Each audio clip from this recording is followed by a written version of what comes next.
Muito bem, irmãos, já estamos gravando aqui. Ótimo. Então, queridos, eu pedi para que vocês lessem um texto, né? 2 Tessalonicenses, capítulo 2, de 13 a 17. Por favor, Richard, abre aí. Vamos ler esse texto. Então, tá lá. 2 Tessalonicenses 2, de 13 a 17.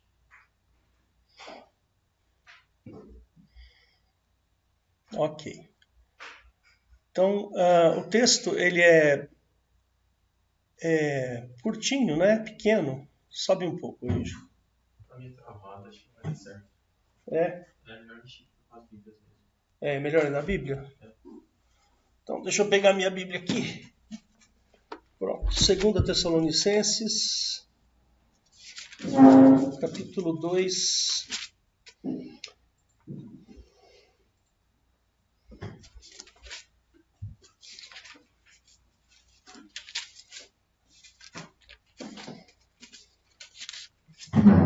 Ele diz assim: mas devemos sempre dar graças a Deus por vós, irmãos amados do Senhor, por vos ter Deus elegido desde o princípio para a salvação, em santificação do Espírito e da fé da verdade, para o que pelo nosso Evangelho vos chamou para alcançardes a glória de nosso Senhor Jesus Cristo. Então, irmãos, estais firmes e retende as tradições que vos foram ensinadas, seja por palavra, seja por epístola nossa, e o próprio nosso Senhor Jesus Cristo e o nosso Deus e Pai, que nos amou e em graça nos deu uma eterna consolação e boa esperança, console os vossos corações e vos confirme em toda a boa palavra e obra. Muito bem. O título da minha pregação é Conspiração. Por quê? Eu dei esse título porque, na realidade, eu quero falar um pouquinho sobre a nossa posição dentro desse mundo em que nós vivemos. O que é que nós passamos? A nossa vida, ela está contida dentro de um universo que é governado pelas trevas. Nós estamos dentro de um mundo em que quem reina aqui é Satanás, é o diabo. A obra do diabo está aqui, nesse mundo. E nós estamos aqui nesse meio. É como se nós estivéssemos dentro da lama. Mas, como cristãos, nós precisamos usar galocha. Não é? E a galocha é essa. É a palavra. A palavra é a nossa galocha. Então, queridos, que mundo desgraçado é esse que nós vivemos, não é? Nós vivemos uma época de pandemia. Nós vivemos uma época onde há uma luta, uma briga muito grande entre as questões políticas. Todo mundo brigando, todo mundo lutando, todo mundo se degladiando. Todos acham que estão certos. O pessoal da direita está certo, o pessoal da esquerda está certo. O pessoal da direita diz que o pessoal da esquerda é o mal. O pessoal da esquerda diz que o pessoal da direita é o mal. E assim vai, né? Nós vivemos uma época em que se você não se cuidar, você toma um tiro, porque tem bandido na rua. Ou então, se você não se cuidar e vacilar um pouquinho, você perde o seu emprego. Ou seja, nós vivemos um mundo difícil. Nossa posição dentro do mundo é uma posição complicada. Não é simples viver. Uma criança, quando nasce, ela já nasce com seus dias encrencados. Se a família não for uma família bem estruturada, essa criança vai passar momentos difíceis. Então, o mundo conspira para que a gente falhe, para que a gente perca a guerra, para que a gente se encrenque. O tempo inteiro é assim. Nós vivemos assim. A vida é desse jeito? Ou eu estou errado? Não. Percebe? Nós vivemos um momento complicadíssimo. Piorou de 2 anos para cá, parece, com essa pandemia. As relações humanas, elas estão cada vez mais difíceis, né? Você não pode abraçar mais uma pessoa, você não pode mais apertar a mão de uma pessoa. Você não pode entrar num comércio sem usar uma maldita máscara. Percebe? É complicado isso. Se você esquece, ou se você até espirra, se você espirrar dentro de algum lugar, todo mundo vai ficar olhando para você assim. Vai falar, nossa, será que ele está com Covid? Não é? Parece que você está com lepra, né? Você espirrou, você já é culpado. Não é verdade? Então, quer dizer, nem espirra. Se você, imagina se você pegar uma gripe, então. Uma gripe simples, não estou falando de Covid, estou falando de uma gripe simples. Se você aparecer com febre aqui na minha casa, eu vou achar que você tem Covid. Pode nem ser Covid, pode ser uma sinusite. Não é assim? Tá horrível, irmãos. Tá péssimo. O mundo tá horrível. O mundo é um lugar, não é um lugar amistoso. E pior, ele não é amistoso para o cristão. O cristão ainda tem um agravante. Ele ama Cristo. Esse é o agravante para o mundo. Se você falar que ama a Cristo e que você é cristão, pronto. Você já é um religioso, você já é uma pessoa extremista, você já é um problema. O Richard, tem como você passar os nossos slides aí? Tem? Então vamos lá. O Richard vai passar os slides. Eu preparo esses slides, viu, irmãos, justamente para que você possa fazer anotações, tá? Não esqueça de fazer as suas anotações e meditar durante a semana. Vai lá, dá uma pausa, vai lá no seu quarto, medite sobre esse assunto. Fortaleça-se, é isso que nós precisamos, nos fortalecer. Então, o mundo é muito agressivo, né? A gente costuma dizer, né, que o ser humano, para morrer, basta estar vivo. Você não precisa se esforçar muito para morrer. Percebe? Basta você estar vivo, é capaz de você morrer. E nós, cristãos, temos esse agravante, amamos a Cristo, né? O mundo tem muitas incertezas, incertezas na saúde, nas finanças, na educação.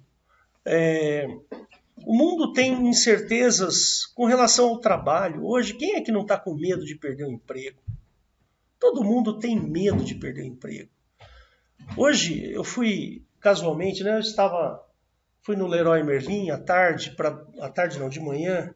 O meu filho Daniel precisava de algumas coisas lá. Eu passei lá no Leroy, comprei e levei para ele.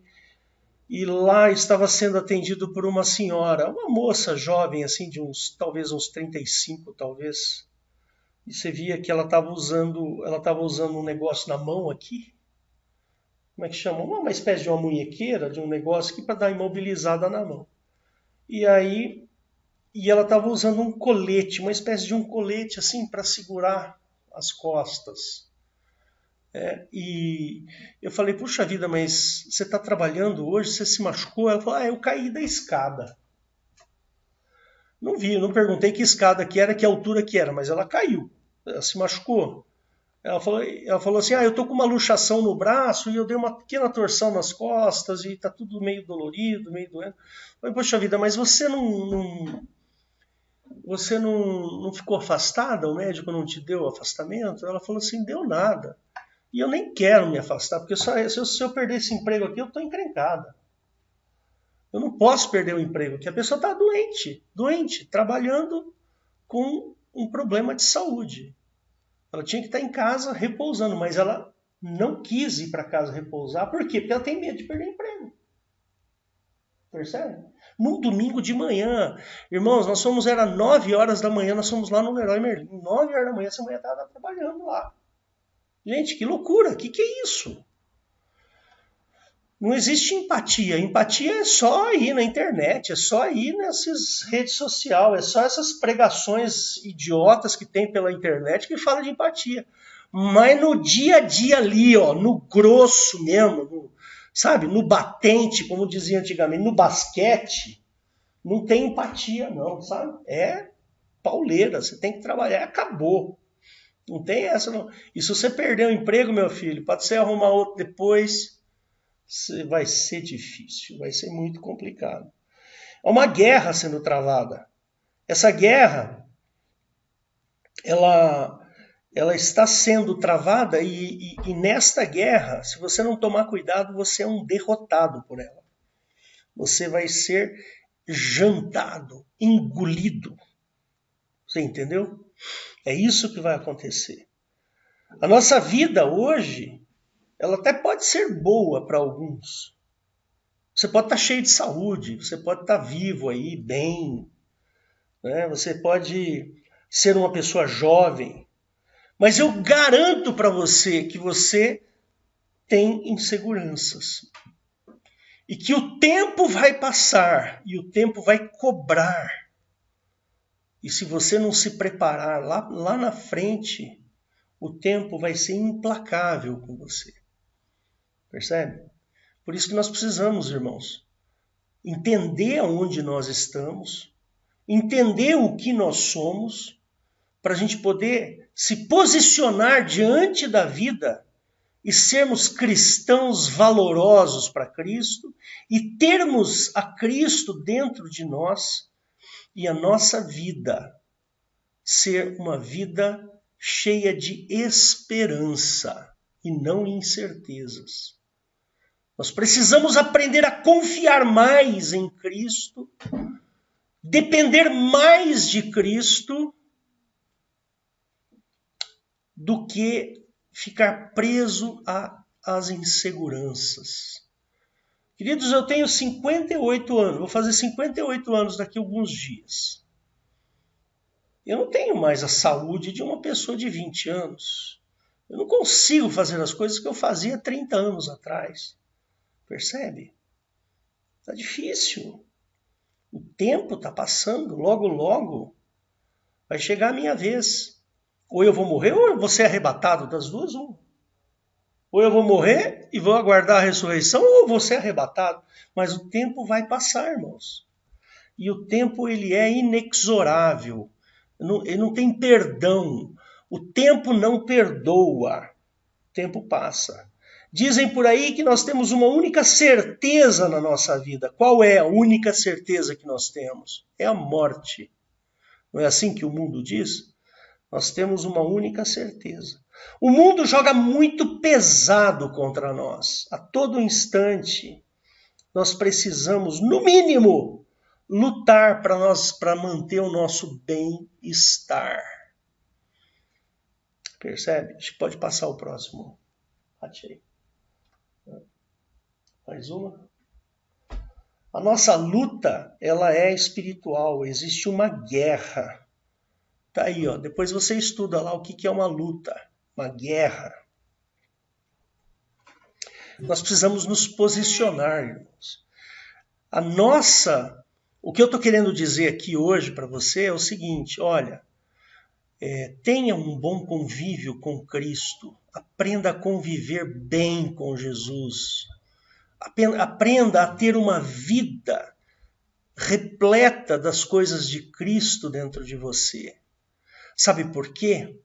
Porque não adianta, o tempo vai passar, você vai envelhecer, as doenças vão chegar, as dores acontecerão, as mortes dentro da sua família, próximas a você, elas acontecerão.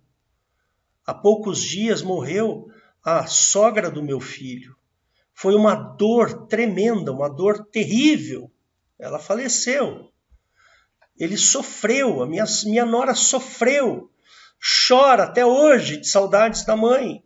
Irmãos, isso vai acontecer, nós não temos escape, não tem saída. Porém, se eu aprender a conviver bem com o Senhor Jesus, Ele me dá esperança. Passa mais um slide. O Senhor Jesus me enche de esperança. Ele me dá a vida eterna, percebe? O Senhor Jesus me promete um bem-estar eterno. Isso é o que nós temos, irmãos, que nos agarrar. Por isso que é importante você conhecer a Cristo. Você conhecer o Senhor Jesus e conviver bem com Ele. Percebe? Ter os seus dias em oração, ter os seus dias em leitura da palavra, em modificação do seu coração. Que o seu coração se modifique todos os dias pela ação do Espírito de Deus. Porque é isso que você vai levar para a eternidade. Você não vai levar dinheiro para a eternidade. Você não vai levar saúde para a eternidade. Você não vai levar bens para a eternidade. Você não vai levar conhecimento, sabedoria. Você vai levar o que você viveu com Cristo. E é esse o bem-estar que Jesus quer nos dar. Percebe? O mundo, ele joga pesado, irmãos. O mundo bate firme. Percebe? Mas nós temos a vantagem de Cristo estar ao nosso lado. Lembra lá em não sei se é Romanos ou Coríntios, ele fala assim, acho que é Romanos, ele fala assim, todas as coisas contribuem para o bem daqueles que amam a Deus. Olha só que coisa boa. Você que ama a Cristo, que ama o Senhor Jesus, tudo que está ao seu redor, toda essa coisa horrorosa que se chama mundo, tudo que acontece com você é por teu bem, porque o Espírito Santo de Deus está cuidando de você. É assim que nós somos. Nós precisamos entender a nossa posição dentro do reino de Deus. Você é uma pessoa, como nós lemos lá em Tessalonicenses,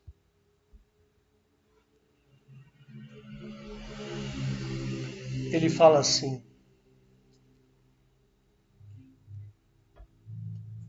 cadê? 17, o último foi 17. Não é isso. Devemos dar sempre graças a Deus por vós, irmãos amados. Olha lá, é isso aqui o 13. Abre lá no verso 13, 2 Tessalonicenses, verso 13.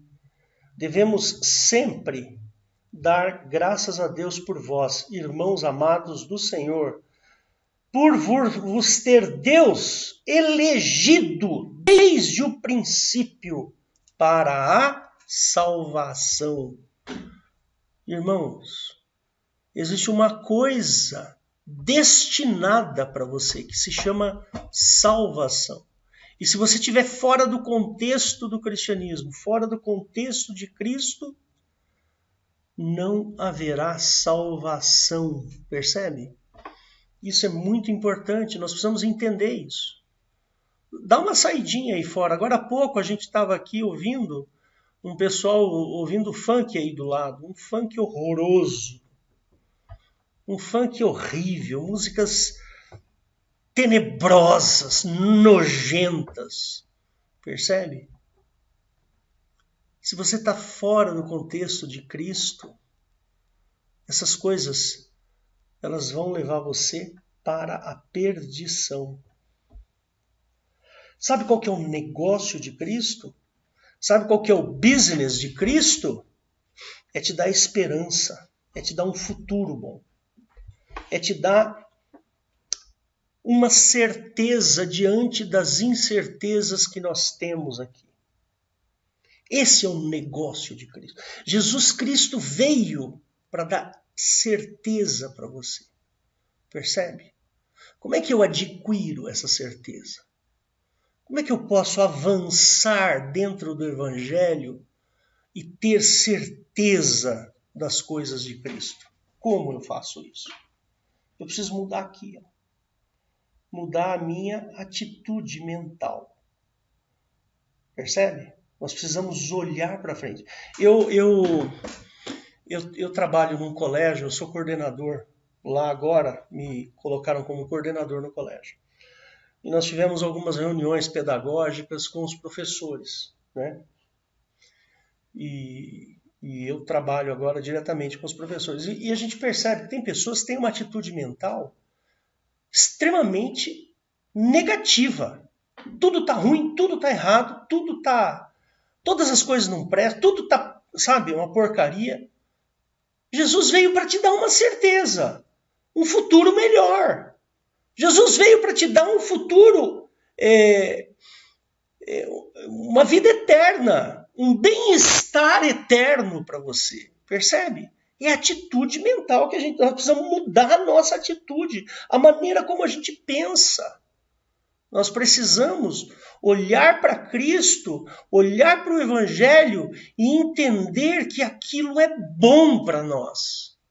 E aquilo faz parte da minha constituição, do meu arcabouço de valores. É assim que tem que ser o cristianismo para nós. Não uma religião onde você cumpre determinados rituais e pronto. Uma coisa meio mercantilista, meio comercial, sabe? Não, o Senhor Jesus não é assim. Ele quer mudar aqui dentro, da nossa cabeça. A atitude mental. Esse é o grande negócio de Jesus. A minha atitude mental é a mais importante, pois ela vai refletir no meu mundo físico. Uma pessoa bem resolvida com o Senhor Jesus dentro de si, o mundo físico dela, o mundo onde ela vive, vai perceber isso. Eu lembro de acho que era uma tia do Esdras, e ela teve Alzheimer. É uma mulher cristã, uma mulher muito crente. E o Esdras sempre contava isso, né? E quando ela estava lá no auge do Alzheimer dela, ela só se lembrava de Jesus. Ela sentava do lado. Eu já falei de Jesus para você, filhinho? Eu já falei de Jesus. A mulher tem Alzheimer. Alzheimer. Não entende nada. Acabou o nível de entendimento. Mas do que ela se lembrava? Uma pessoa senil, ela se lembrava de Jesus. Então ela pregava Jesus, ela pregava o evangelho para você toda vez que ela te encontrava. É assim que o Esdras fala. Você já pensou, irmãos? A atitude mental dessa mulher, lá na adolescência, na juventude, na época em que ela tinha tino, ela tinha entendimento das coisas. Ali na velhice, quando o Alzheimer evoluiu e ela perdeu a noção das coisas, de uma coisa ela se lembrava: de Jesus. Então, a nossa atitude mental, irmãos, nós precisamos mudar. Peça isso para o Senhor Jesus. Peça isso. Fala com Ele. Fala: Senhor, eu preciso mudar minha atitude mental. Eu sou uma pessoa assim, eu sou uma pessoa assada, eu sou desse jeito. E eu preciso mudar isso, Senhor. Percebe? Jesus nos pede uma nova posição mental. Uma mudança nos caminhos da nossa lógica mental. Percebe? Essa que nós aprendemos durante a nossa formação, com as diversas experiências que nós vivenciamos. Você é único, irmão. Você é uma pessoa única. Não tem dois Wilsons, dois Serginhos. Não existe dois Valdos, duas Elietes. Isso não existe. É uma só. É uma pessoa. Você é único. Percebe? Você viveu experiências que eu não posso nem imaginar quais foram. Você tem uma história atrás de você. Você tem princípios que os seus familiares, os seus pais, o seu pai e a sua mãe foram dando ao longo da sua vida. E esses princípios, eles são preciosos, são maravilhosos. Percebe? Ah, mas você tem algum princípio, falta algum princípio para você? Vai procurar aqui, ó. Encha-se dos princípios bíblicos. São esses aqui que vão contar no seu futuro. Muitos sabem, eu sou físico, eu sou professor de física. Você acha que eu vou levar física nuclear para o céu, irmão? Pensa. Toda a matemática que eu conheço, Richard, eu vou levar alguma coisa para lá da física? Não precisa. Não vou levar nada, irmãos. Mas a minha posição mental, aquilo que eu valorizo de Cristo, é isso sim é o que eu vou levar para o céu. Percebe? Muito bem, passa aí o próximo. Eu quero falar sobre esse versículo específico. Mateus 5,13. Você vai ver. Que versículo simples e que sabedoria. Eu nunca vi tanta sabedoria em toda a minha vida. Jesus é um sujeito impressionante. Olha a simplicidade.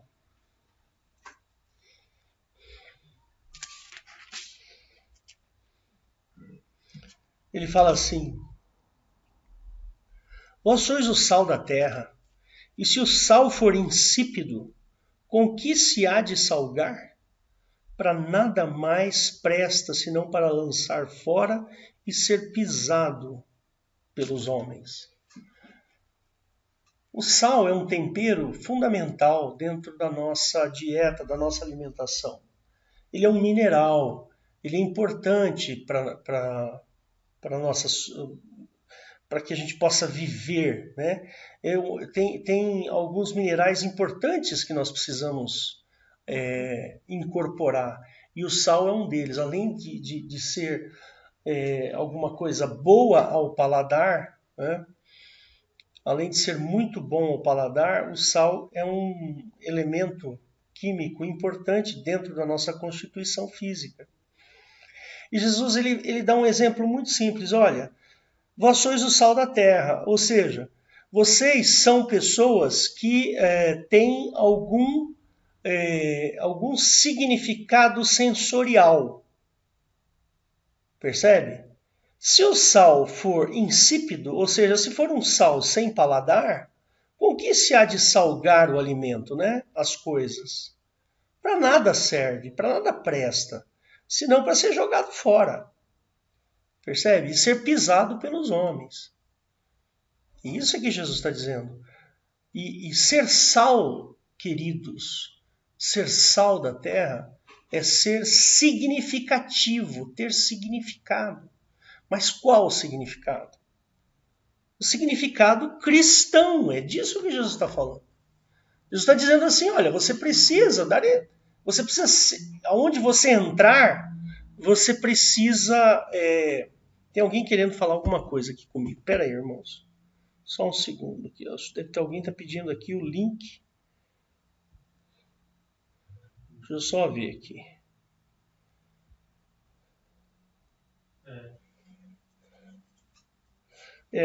Não é. Depois eu vejo. O Senhor Jesus, ele nos dá essa figura do sal justamente porque nós precisamos fazer a diferença nos lugares em que nós entramos, nos lugares aonde a gente passa. Agora, se eu sou um cristão, desculpa usar esse termo, irmãos, mas se eu sou um cristão mequetrefe, eu vou entrar num lugar e ninguém vai perceber que eu sou um crente, que eu sou uma pessoa cristã. Mas você não tem que ser um crente arrogante, não. Você tem que ser um crente autêntico, uma pessoa autêntica, sabe? Assim, por exemplo, nos negócios. Seja honesto nos negócios. Percebe? Dê um exemplo de cristão. Eu já vi muita gente em igreja, viu, irmãos? Eu já vi isso acontecer. O sujeito mexe com automóvel, por exemplo, vende carro, faz comércio de carro. Aí tá lá dentro da igreja, alguém liga, ô fulano, você não tem um carro aí, eu tô precisando. E vende e acaba vendendo um carro, um cabrito lá pro sujeito, sabe? Vende um carro todo encrencado. Percebe?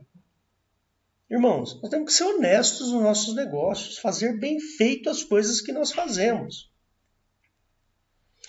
Tem um princípio brasileiro que é tenebroso, que é a história da Lei de Gerson. Você já deve ter ouvido falar da Lei de Gerson, né? Você sabe o que é a Lei de Gerson? Não sabe? Não conhece? Talvez não pelo nome. É. É engraçado. Os irmãos de mais idade aí vão lembrar. Tinha uma propaganda de cigarro, lá na década de 70, que era o Vila Rica. Era uma marca de cigarro chamada Vila Rica. Né? E tinha um jogador de futebol chamado Gerson. Ele foi tricampeão na década de 70, quando o Brasil ganhou a Copa. E o Gerson era um belíssimo jogador, um sujeito que jogava muito bem. E ele fazia propaganda desse cigarro chamado Vila Rica.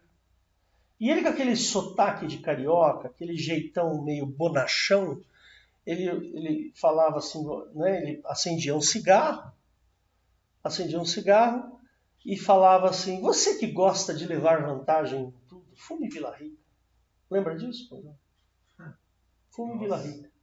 Aí surgiu essa ideia da Lei de Gerson, ou seja, o brasileiro quer sempre levar vantagem em tudo. É um princípio satânico esse.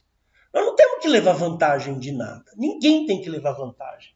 Se eu levo vantagem em alguma coisa, alguém vai levar desvantagem.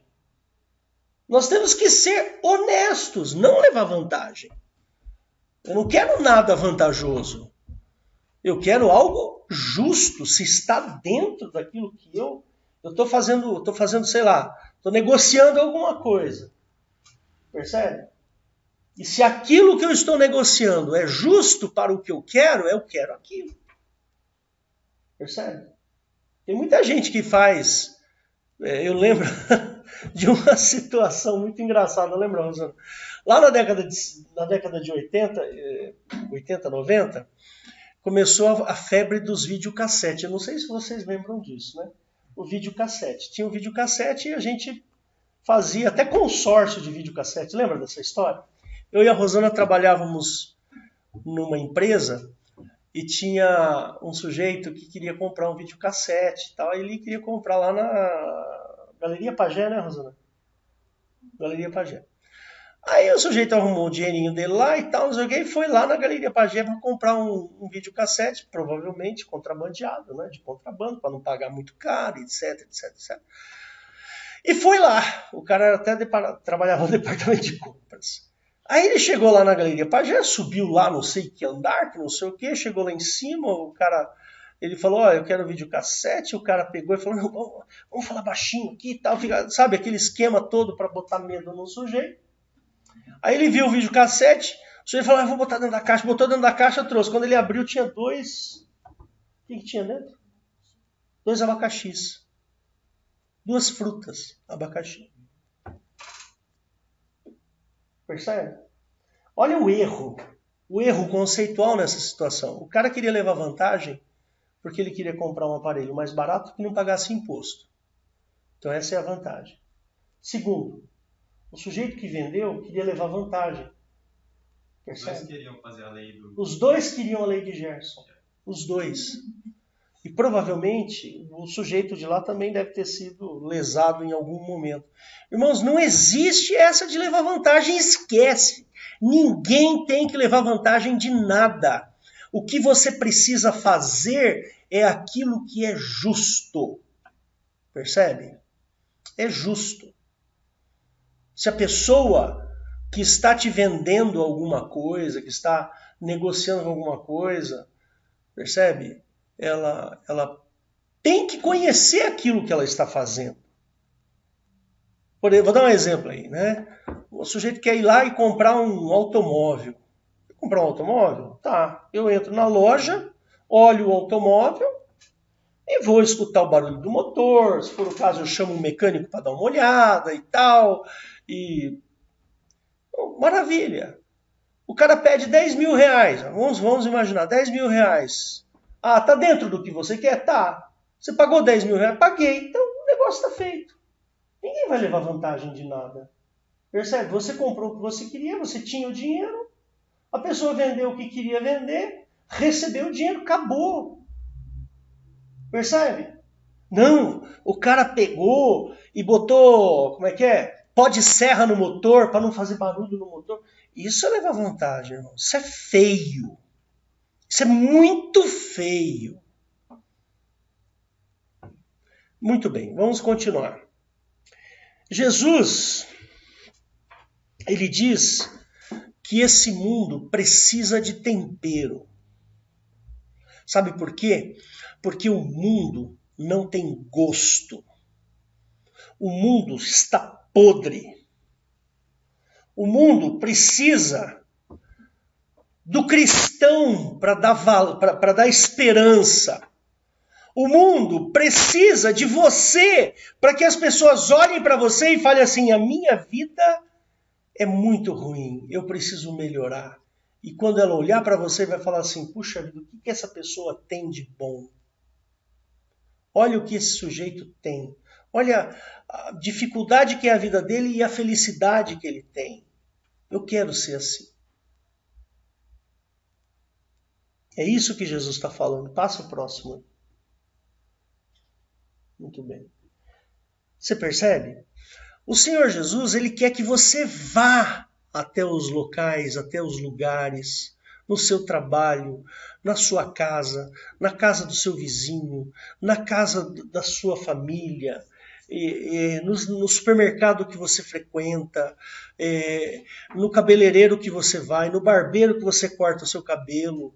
Em tudo você está comissionado, você está autorizado por Cristo a pregar o Evangelho, a falar dele, a dar um bom exemplo.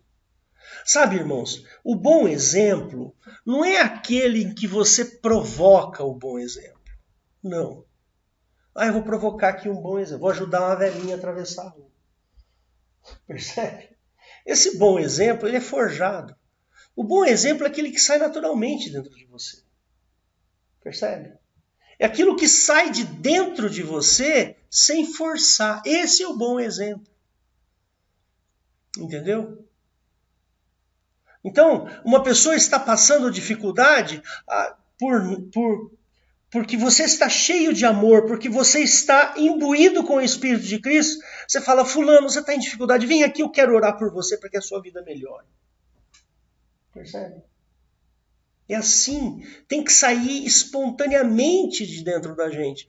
Para sair essas coisas espontaneamente de dentro de nós, irmãos, nós precisamos mudar a nossa condição mental.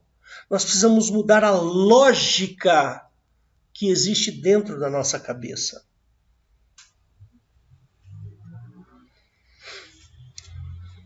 Passa mais um. Muito bem. Eu queria que você prestasse bastante atenção nisso que eu vou falar para você agora. Não faça cristianismo de carteirinha. Sabe, cristianismo de carteirinha? Não, mas eu sou cristão, olha aqui minha carteirinha. Não é esse o cristianismo que você precisa. Você não tem que fazer cristianismo de carteirinha. Você não precisa ter carteirinha de cristão. A sua vida deve expressar o amor de Cristo. Só isso é o que basta. Só isso é o que vale. Nós devemos nos lembrar a todo instante do que Jesus fez por mim naquela cruz. Sabe por quê? Porque se eu fizer isso a todo instante eu me lembrar que Cristo morreu por mim naquela cruz, eu vou lembrar que Jesus fez uma grande obra por mim. E eu não tinha solução. Não tinha solução para a minha vida. E Jesus foi lá e deu um sentido, deu solução para a minha vida. E isso vai transformar você numa pessoa humilde. Lembre-se que Jesus fala de humildade. Eu sou humilde. Jesus fala, eu sou humilde. Você tem que ser humilde como eu sou. Não é uma humildade forçada. De jeito nenhum. É aquela humildade de reconhecimento. Você reconhece que Jesus subiu naquela cruz por você. Para que você tivesse uma eternidade de bem-estar. Uma coisa boa lá no futuro. É exatamente o que o mundo não oferece para a gente. O mundo oferece a desgraça. O mundo oferece a dor. O mundo oferece a perda. O mundo oferece a desgraça. Mas Jesus lutou contra isso e te deu esperança. O Senhor Jesus te deu esperança. Então, pega essa esperança e incorpora ela dentro de você. Fique feliz porque Jesus fez isso por você. Se você fizer isso, o teu coração vai expressar o amor de Cristo. Percebe? Olha como é gostoso o Evangelho.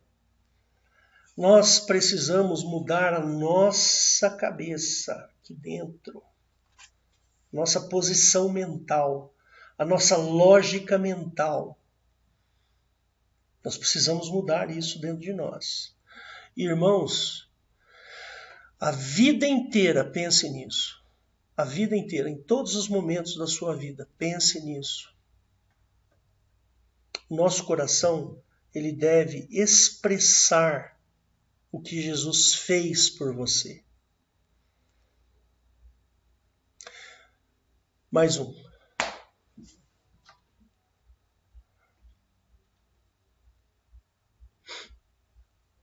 O amor tem que ser a nossa marca.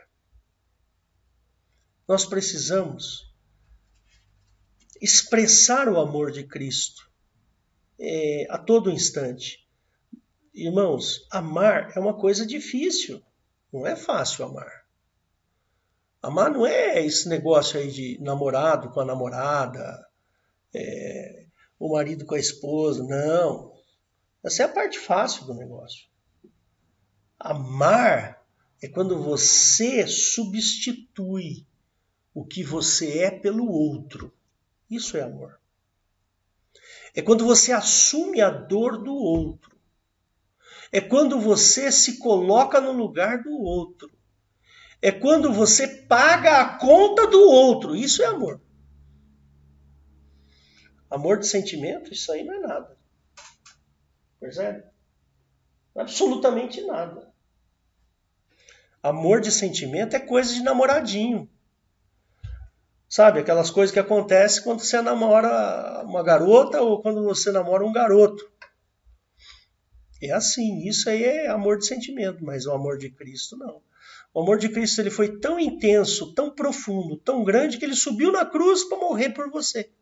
Isso é amor. O resto é conversa fiada. Percebe? O resto é conversa fiada. Então ame, se coloque. Se coloque no lugar da outra pessoa. E não espere retorno, hein? Não espere retorno. Mas eu fiz isso por você. Mas eu fiz aquilo por você. Não espere retorno. Quando nós amamos, o amor, irmãos, o amor é uma via de mão única. Você sabia disso? É única, não é de duas vias. Eu amo você, então, por obrigação, você tem que me amar. Não, eu amo você, só. Mais nada. Eu faço por você, só. Morreu aí. Você não precisa fazer nada por mim. Deu para entender o que é amar? Amar é assim, não tem uma mão lava a outra. Você já ouviu essa expressão? Eu tenho horror a essa frase, uma mão lava a outra. No Evangelho de Cristo não tem mão que lava a outra, não. Não tem nada disso. Não. O Senhor Jesus me amou e eu ainda sou uma pessoa tão ruim, eu não consigo retribuir um bilionésimo do que ele fez por mim. Ou seja, o amor de Cristo É de uma mão só, não tem duas vias, é uma via só. Jesus morreu por mim e eu não morri por ele. Deu para entender? Esse é o amor de Cristo. Percebe? Se eu fizer alguma coisa para alguém, eu tenho que fazer por ela. Não esperar que ela retorne. Isso é comércio, isso é negócio, isso é dinheiro. Não, o amor de Cristo não tem negócio, não tem dinheiro, não. Por isso aqui eu sempre falo, irmãos, se você for dar dinheiro para a igreja, faça isso com amor. Percebe? Com amor. Se não for com amor, não dê. Se você está esperando dar o seu dinheirinho para a igreja, achando que Deus vai te abençoar por causa disso, você está errado. Completamente errado. Porque o amor não tem duas vias, é uma só. Eu vivo assim, eu quero viver. Não estou dizendo que eu vivo, mas eu quero viver assim. Esse é o meu ideal de vida. Percebe? Não tem que esperar retorno. Não. De jeito nenhum. Por isso que o amor é um negócio complicado, viu? É difícil. É difícil. Mas nós precisamos aprender a amar. E sabe com quem a gente aprende? Com Cristo.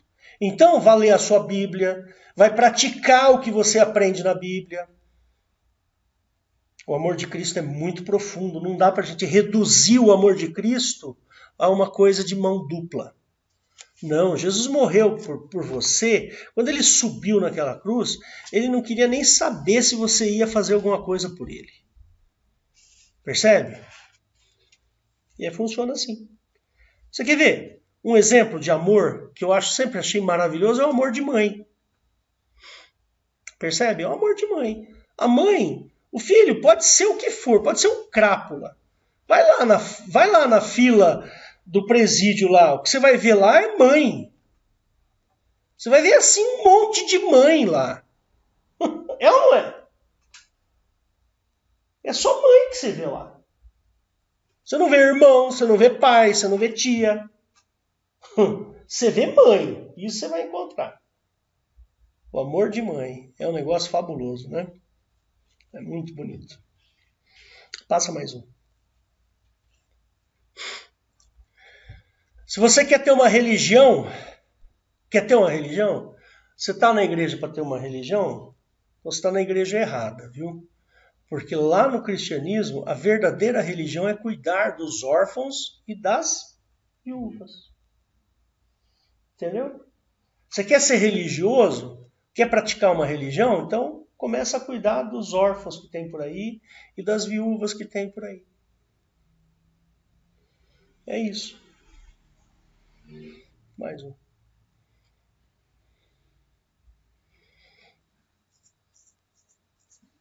É isso daí, já repeti isso para você, né? Muito bem. E uma das coisas muito importantes é a questão do duplo ânimo. Você sabe o que é o duplo ânimo? Vamos abrir lá em Tiago, capítulo 4, verso 8. Abre lá, Tiago 4, 8. Você sabe o que é duplo ânimo?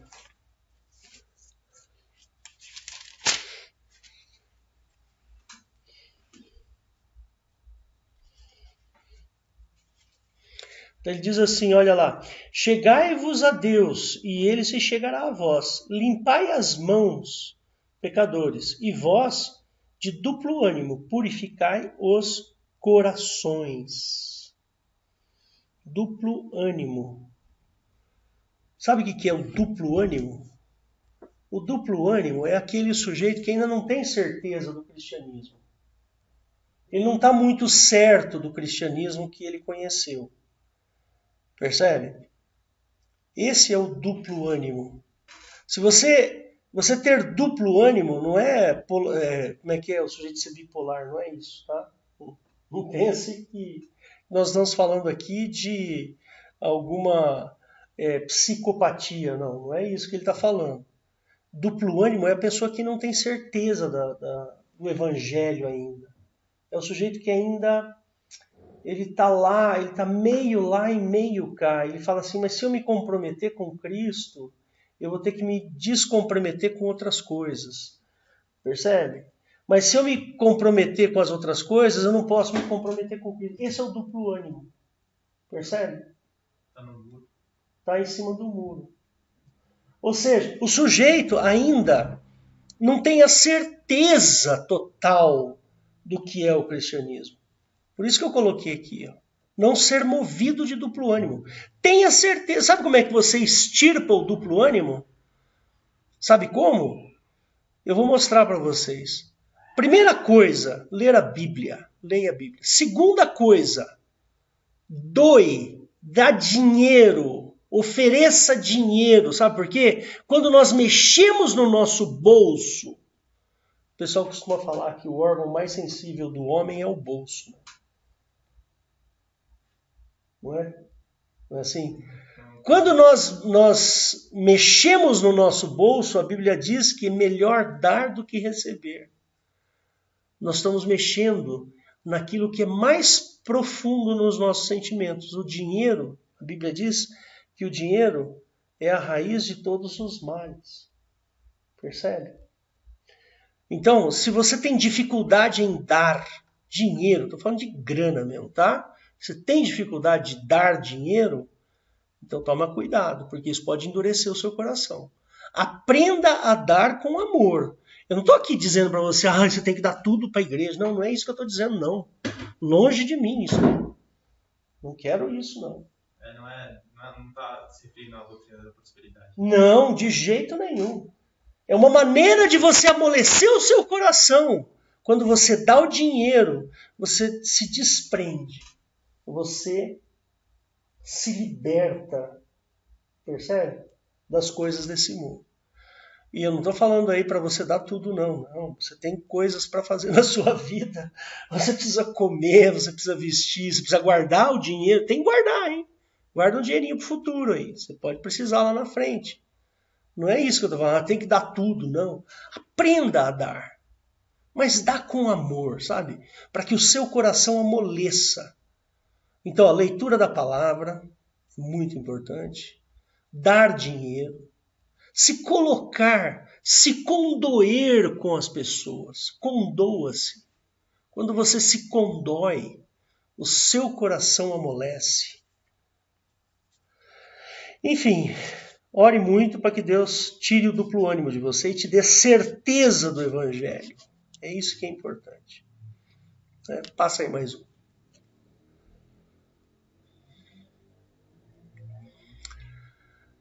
Não ser levado a vento de doutrina. Irmãos, o que tem de doutrina esquisita aí não está escrito. Tá? Tem doutrina aí, ó, tudo quanto é gosto. Tá certo? Não se perca em doutrinas. Não faça isso. Existe uma única doutrina importante, que é Cristo. Essa é a minha doutrina. O Senhor Jesus é a minha. A vida de Cristo é a minha doutrina. As palavras de Cristo são a minha doutrina. Os exemplos dos apóstolos são a minha doutrina. É isso que é doutrina. Deu para entender? Não cai nessa daí de doutrina da prosperidade. O que mais tem? Tem doutrina da prosperidade, tem o quê? Eu nem sei, irmão. Nem fico muito olhando essas coisas por aí, não, tá? Se prenda a Cristo. Aí mais um. O que não for de acordo com a Bíblia, acho que é mais fácil do que... Exatamente. Hã? Antropocentrismo, muito bem. Você falou muito bem. Você falou muito bem, antropocentrismo. O homem está no centro do coração de Deus? O homem está no centro do coração de Deus. Né? Isso é antropocentrismo. Tá? Cuidado com isso, porque, olha, o centro de todas as coisas é Cristo, não é o homem. tá? Você quer melhorar o seu relacionamento com Deus? Cuida da sua boca. Tá bom? Cuida da sua boca. Se você tiver que falar alguma coisa, pense 2 vezes no que você vai falar. Tá bom? Depois você lê lá em Tiago 3, de 1 a 12. Mais um, Richard. Se você é casado, dê um bom testemunho no seu casamento. Faça isso. Seja um bom marido ou seja uma boa esposa. Se você não é casado, separou, se você teve que se separar, aconteceu alguma coisa aí, seja uma pessoa íntegra na ausência do seu casamento. A integridade no coração, integridade no corpo. Seja íntegro.